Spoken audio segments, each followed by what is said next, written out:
My parents left me a voicemail. You weren't invited to dinner. Your brother's girlfriend doesn't like you. This was 3 weeks after I took a $91,000 loan to save their mortgage. I replied, copy that, and canceled every scheduled payment, revoked all access, and deleted 204 receipts. They started calling me, but I was standing in the checkout line at the hardware store, holding a box of light bulbs and a new shower head, when my phone buzzed. It was a voicemail from Mom. I hadn't spoken to either of my parents in almost a week, which was rare for us, especially after everything I'd done recently. I pressed play while half listening to the cashier asking the guy ahead of me if he wanted to donate to some school fundraiser. Hi, sweetheart. Mom's voice chirped, too bright, too fake. Just letting you know that we're having dinner at the house tonight. But don't come by. It's not personal, really. It's just that Melissa feels uncomfortable around you. You understand, right? Anyway, talk later. I blinked, rewound, played it again. Melissa, my brother Kyle's girlfriend of 5 months. The one who asked me last month if my construction job was just temporary. The same Melissa who wore designer jackets to backyard barbecues and once called our family home quaint in a rustic way. I almost laughed, right there in line, but it wasn't funny. 3 weeks ago, I'd taken out a personal loan, $91,000, to stop the bank from foreclosing on my parents' house. Their retirement savings had been obliterated in some investment scheme my dad refused to talk about. They were behind 5 months on payments, and they were days away from losing the only home we'd ever known. I drained my savings, signed the loan, took on a 5-year repayment schedule that made my stomach churn at night. And now, I wasn't welcome at dinner. Because Kyle's girlfriend didn't like me. I walked out of that store without buying a damn thing. Sat in my truck with the voicemail on repeat until the anger settled deep enough in my chest to feel permanent. Then I opened my phone, navigated to the loan app, and began clicking. Cancel automatic payments. Revoke bank access. Delete saved recipients. Then I opened my notes app, the one I used to track all the payments I'd made, every month since college when I started covering my parents' bills. There were 204 receipts stored there. Mortgage payments. Utility top-ups. Car repairs. Groceries. All of it. Select all. Delete. Then I texted back. Copy that. That was the moment. The wire finally snapped. I wasn't always the son who said, copy that, and pulled the financial plug. A year ago, I was still the son who dropped everything when Dad's engine died on the freeway. The one who Venmo'd $600 to Mom when her card declined at the pharmacy. The brother who lent Kyle $4,300 to cover a deposit after he accidentally overdrew his account paying for a ski trip Melissa insisted on. It wasn't always like this. Or maybe it was. I just hadn't opened my eyes. Growing up, I was the dependable one, not the favorite. That was Kyle. Kyle with his soft smile and his potential. Kyle, who crashed 2 cars by 21 and still got a brand new Audi for his 25th birthday. I was the kid with calloused hands by 16. Who spent summers fixing roofs and winters stacking shelves to pay for community college. I graduated debt-free. No one clapped. When Mom called me 6 weeks ago, it was the same script she always used, sugar with a rusted knife underneath. Hey honey, I hate to even ask, but we're in a really tight spot with the house. It's just, we're behind a bit, and the bank, well, they're being unreasonable. And your father's pride, you know how he is. How much is a bit? I asked. Silence. Then she exhaled. 89,000. But there's a little extra interest, so really, it's closer to 91. I should have laughed. Should have hung up. But I didn't. Instead, I took a second job that night. Called my bank the next morning. Liquidated the down payment I'd been saving for my own condo, the one I'd been dreaming about for 2 years. 3 days later, the mortgage was current.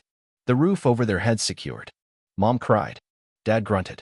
Kyle sent a thumbs-up emoji. I should have seen the red flags waving right in front of me. Like the week after the payment, when Dad called to ask if I could spot them another 1,000 to replace the refrigerator. Or when Mom said Kyle's phone bill was somehow on my account again, as if it had been a clerical accident and not the 4th time.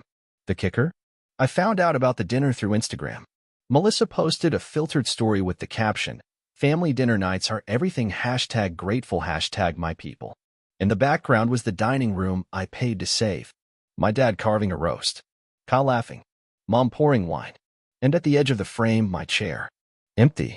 They hadn't even tried to hide it. That night, I called Kyle. Not because I expected an apology. I just wanted to hear what excuse he'd manufacture. He answered on the third ring, casual as hell. Yo, bro. What's up? You tell Melissa I'm radioactive or something? He paused, then laughed nervously. Come on, man. Don't be dramatic. Was it her idea to uninvite me or Mom's? Honestly, he said, you've just been kind of intense lately. Always tired. Quiet. Melissa picks up on stuff like that. She's really empathetic. I took a $91,000 loan so your empathetic girlfriend could sip red wine in a house I saved. Silence. Then, well, you didn't have to. You offered. I swear to God, my vision went red. I offered. I repeated. Because Dad was days from losing the house. Because Mom said she'd have a breakdown if they had to move. Because you couldn't afford your own life, let alone help them. Okay, calm down, he said. It's not that deep. You've always been the stable one. We all rely on you. I'm not a tool to be used, Kyle. Then I hung up and blocked him and Mom and Dad. I deleted our shared family calendar, revoked their access to my Costco membership, closed the emergency credit card they used for household supplies, but somehow always had Uber Eats and spa charges. And when the next month's mortgage bill bounced, Dad called me 4 times in one day. I didn't pick up. Instead, I printed out every receipt I ever had. Every transfer, every favor, every invoice I'd paid under family duty, and mailed them in a fat manila envelope to their address with a sticky note inside. Since you like records, here's mine. 3 days after I mailed the receipts, my phone exploded with missed calls. First Mom, then Kyle, then Dad, then Kyle again, FaceTime this time. Declined. Then a text popped up. Kyle, dude, what is this? Dad's freaking out. MOM. Alex, sweetheart. This is too far. You're hurting the family. Dad. This petty behavior isn't helping anyone. Grow up and call your mother. That was the last straw. That night, I drove to their house. My name's still on the deed. The same house I'd saved. Parked outside and just stared at it through the windshield. Warm yellow lights in the windows. Melissa's stupid decorative pumpkins on the porch. The welcome mat that said, home is where the heart is. I knocked once. The door swung open, and there was Kyle, barefoot in joggers, holding a craft beer. Whoa, he said. You could have texted first. I stepped past him into the house. Mom was in the kitchen, drying wine glasses. Dad on the couch, arms crossed like a bouncer at a club. Melissa wasn't there, thank God. I stood in the middle of the living room. You know, I said, calm but loud. If you're going to use me like an ATM, you could at least offer a chair at the table. Dad scoffed. Don't start with that poor me attitude. You wanted to help. You made that choice. Yeah, I said, and I revoked it. Kyle was pacing behind me now. Bro, we didn't mean to hurt you. Melissa she gets weird around negativity. You mean accountability? That's not fair. Mom started. No, I cut her off. What's not fair is saving this house and being told I'm too depressing to be invited over. What's not fair is draining my future so you can live in comfort and still being treated like a disposable tool. Watch your tone, Dad barked, standing up. I am watching it, I said. And this is the last time you'll ever hear it in this house. I reached into my jacket pocket and tossed a manila envelope onto the coffee table. Inside, notice of loan cancellation, revocation of my cosign on utilities, and my lawyer's letter ending my financial power of attorney over their accounts. Kyle blinked. Wait, what is this? Freedom, I said. Dad opened the envelope, his face turning a deep crimson. You unhooked the mortgage? I did more than that, I said. I informed the bank that I'm no longer responsible for any part of your repayment. Since it's technically under your names, they'll be reaching out. Fast. Mom's hands started shaking. But we can't. Alex, we can't cover that. You should have thought of that before you hosted a dinner party in my house and told me I wasn't welcome. We didn't mean to exclude you, she said, suddenly teary-eyed. It was just a misunderstanding. Then this is just a correction. Dad growled. You're really going to let your family sink? After everything we've done for you? I turned slowly. Done for me? I laughed.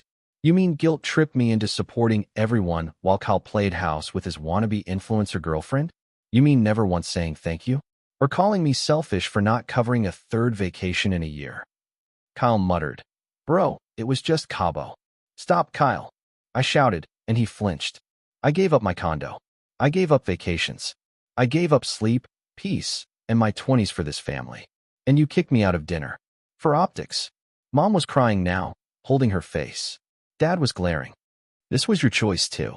No, I said, heading to the door. You will.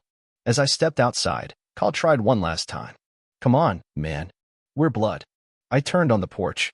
No, I said. Blood doesn't drain you dry and call it love. I left them standing in the doorway, 3 stunned faces framed by warm lights in a house built on lies. Behind me, I didn't hear a single, I'm sorry. And I didn't expect to. They didn't believe I'd really do it. I could see it in their eyes as I left, that disbelief. That smug certainty I'd come crawling back like I always did. That I'd cool down, swallow my pride, and be the bigger person. But that didn't happen. What happened was this. The mortgage defaulted within 2 weeks. Their calls multiplied. Kyle tried texting from a burner number. Mom left voicemails that started with sobs and ended in guilt trips. Dad even emailed me. Emailed. The subject line? We need to talk like adults. I didn't reply. Instead, I moved forward. I finally signed the lease on a small industrial studio I'd been eyeing for months. Exposed brick, a skylight, my own space. No family voices in the background.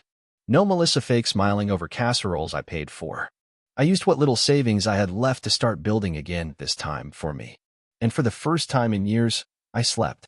Not the anxious half-sleep of a man with a family's finances on his back.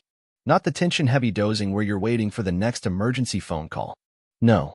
Real, mouth open, dreamless sleep. I woke up to silence. And freedom. Then, about a month later, Kyle showed up at my job site. I was on lunch break, eating out of a Tupperware in the back of my truck when I saw him, dress shirt wrinkled, dark bags under his eyes, standing next to a black Honda with a cracked bumper. He approached slowly, like I was a wild animal. Hey, he said, hands stuffed in his pockets. I didn't speak. Just kept chewing. They lost the house, he said. I nodded. They're staying at Aunt Donna's. Dad can't sleep. Mom's not doing great. Silence. They're scared, man. I took a long sip of water. Kyle sighed. I know you're mad. And I deserve that. But Mom keeps saying you're punishing all of us. That it's cruel. I looked him dead in the eye. You want to talk about cruel? Try giving up your future for people who see you as a wallet with legs. Look, I know we messed up. No, Kyle. You didn't mess up. You showed your cards. All of you. And I folded. He looked away, shame pooling in the creases of his face. Melissa's gone. Left 2 weeks ago. Said she didn't sign up for all this drama. I almost smiled. Almost. And now what? I asked. You want money? He shook his head quickly. No. I wanted you to know that I get it now. What it felt like. What we did. That surprised me. He stepped back, then added, You know, Dad still says you betrayed the family. But I think deep down, he knows he lost the only person holding us together. I didn't respond. He didn't expect me to. As he walked back to his car, I felt nothing. Not anger. Not vengeance. Just release. A week later, I ran into Aunt Donna at the grocery store. She looked tired, bags under her eyes, her cart filled with budget groceries and off-brand soda. She spotted me near the cereal aisle. Alex, she said, surprised. It's been a while. I nodded politely. They're at my place, she said, as if I didn't already know. Your mom hasn't stopped crying since the foreclosure. Your dad, well, he sits in silence mostly. Says you'll come around. I won't. She stared at me, trying to figure out if I was bluffing. You always were the quiet one, she said finally. But I see now quiet doesn't mean weak. No, I said. It means patient. And I ran out. She nodded slowly. Then added, You know, your cousin Joey went through something similar. Different context, same emotional blackmail. He cut ties too. And it saved his life. I blinked. Thank you, I said, and meant it. Because sometimes it takes the most unexpected people to reflect your truth back at you. Weeks turned into months. The silence from my parents grew heavier, colder. The kind of silence that means they're waiting for you to apologize for hurting them. But I never did. Instead, I rebuilt my life. I got certified in project management, picked up bigger clients, hired 2 assistants, and finally, booked a vacation for myself. First in years. No emergency phone calls. No draining my account for someone else's car repair. Just me, the ocean, and the sound of waves instead of accusations. Then, one evening in December, I got a message from an unfamiliar number. It was from Melissa's ex, not Kyle. Her ex-husband. He wrote, I know we don't know each other, but I wanted to say thank you. You were right to cut them off. Melissa ruined my credit, maxed my cards, and told her parents I was abusive when I tried to set boundaries. You saved yourself. That takes guts. If you ever doubt it, don't. I stared at that message for a long time. Then I screenshotted it and sent it to Kyle. No caption. Just the truth, naked and impossible to deny. That night, for the first time in my life, I realized something. I wasn't the villain in the family story. I was the escape artist. And I'd finally slipped the chains. I always thought the end of this story would feel heavier. That walking away from your own family, from decades of duty, expectations, and fake affection, would crush something inside me. That I'd grieve, regret, break. But I didn't. Instead, I woke up lighter. And angry. Not the kind of anger that burns down houses. The kind that builds boundaries. The kind that whispers, never again. My days became my own. I woke up when I wanted. Ate when I wanted. Laughed when I wanted. Really laughed. Not that dry, deadpan chuckle I used when Kyle told another joke at my expense. I started working out again. Finally replaced my ancient truck. And signed up for a weekend woodworking class just because I could. For once, life didn't feel like one long emergency. Then came the guilt campaign. My inbox filled with messages from extended family, aunts, cousins, even some neighbor I hadn't spoken to in 5 years. Your mother is devastated. You really should call. I know your father's tough, but he loves you in his own way. You're punishing them for needing you. That's not fair. Fair? Was it fair when I missed my best friend's wedding to wire $3,500 to save their utilities? When I canceled my vacation, my first in years, because Kyle totaled his car and needed a down payment on a new one? Was it fair when they threw a dinner party in my house, then told me not to come? Let me be crystal clear. I didn't walk away from my family. I walked away from debt dressed up as love. And I started living. I got a message last week from my old boss. He used to warn me that if I didn't slow down, I'd burn out. Told me I was too loyal, too responsible. Back then, I thought he was just bitter. Now I know he was right. Hey, the message said. Heard you finally chose yourself. Proud of you, man. That hit harder than any apology my family never gave. 2 days ago, I bumped into someone I hadn't seen in years, Melissa's ex. Her real ex. Apparently, she left Kyle like she left him, once the money ran dry. He looked older, thinner, but lighter. She ruined everything, he told me. But in a weird way, I'm grateful. I wouldn't have started over if she hadn't burned it all down. I nodded. Yeah, fire clears the forest.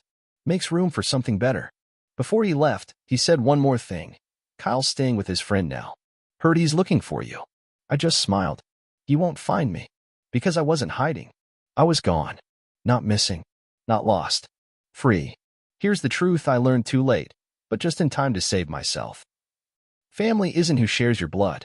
It's who respects your boundaries. It's who claps when you rise, not grabs when you do. My parents had plenty of chances to be family. They chose convenience. They chose Kyle.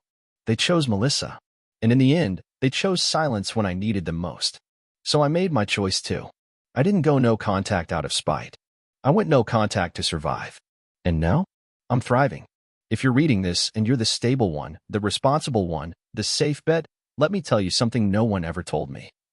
You are not selfish for wanting peace. You are not cruel for walking away from people who break you piece by piece while calling it love.